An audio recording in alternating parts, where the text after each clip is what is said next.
घरकाले भने ट्युसन जा, पढाइ राम्रो हुन्छ। तिमी गयौ अनि के भयो त थाहा छ? यता सुन, पहिलो दिन ट्युसनको पहिलो दिन सरले भन्नुभयो, यहाँ आएपछि रिजल्ट एकदम राम्रो हुन्छ। तिमीले विश्वास पनि गर्यौ। आमा बुवाले पैसा तिरे, रिजल्ट के त? उही साथीहरू पनि छन्। ट्युसनमा स्कुलकै साथीहरू छन्। सरले पढाउन थाल्नुभयो, हामी कुरा गर्न थाल्यौँ। त्यसैले ट्युसनमा तिरेको पैसा कुरा गर्न शुल्क तिरेको जस्तै हो। गृह कार्यको थप। स्कुलमा गृह कार्य हुन्छ, ट्युसनमा पनि हुन्छ, तर दुवैतिर गर्दैनौँ। दुवैतिर सजाय। ट्युसन थपियो, झन्झट दोब्बर भयो। होमवर्क कहिले गर्ने होइन। सरको फेभरेट।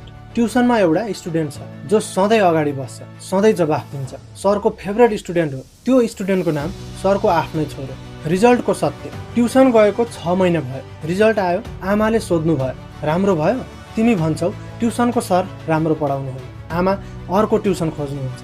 यो लुप एसएलसीसम्म चल्छ।